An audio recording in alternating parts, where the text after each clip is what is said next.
Cockroach जनता party का तो पता नहीं, लेकिन क्या मैं या आप मिलकर एक पॉलिटिकल पार्टी फॉर्म कर सकते हैं? द आंसर इज यस, क्योंकि इंडिया में पॉलिटिकल पार्टी बनाना इतना भी मुश्किल नहीं है। लेट्स सी कि एक पॉलिटिकल पार्टी बनाने का क्या प्रोसेस है। हमारे कॉन्स्टिट्यूशन के आर्टिकल 19(1) सब क्लॉज सी के अकॉर्डिंग एसोसिएशन या यूनियन फॉर्म करना हमारा फंडामेंटल राइट है।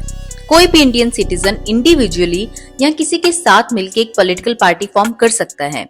कंडीशन ये है कि उस पार्टी के कम से कम 100 मेंबर्स होनी चाहिए जो रजिस्टर्ड वोटर्स हों। अपनी पार्टी का एक फॉर्मल कॉन्स्टिट्यूशन बनाना होगा जिसमें आप अपनी पार्टी के इंटरनल स्ट्रक्चर, ऑब्जेक्टिव्स या मेमोरेंडम को एक्सप्लेन करोगी।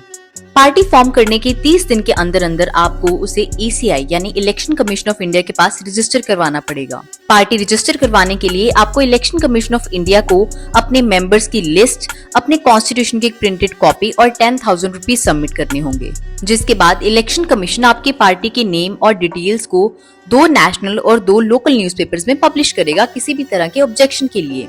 अगर 30 दिन के अंदर अंदर कोई भी वैलिड ऑब्जेक्शन रिसीव नहीं होता है तो रिप्रेजेंटेशन ऑफ पीपल एक्ट 1951 के आर्टिकल 29A के अंडर आपकी पार्टी रजिस्टर हो जाएगी। रजिस्ट्रेशन के बाद वो बनेगी registered unrecognised political party.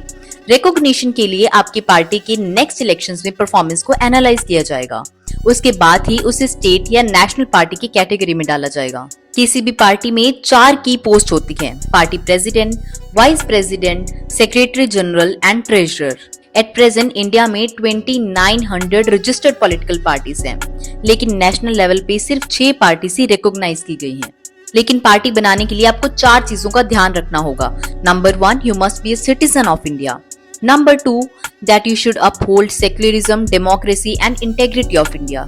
Number 3, you must follow the Constitution of India.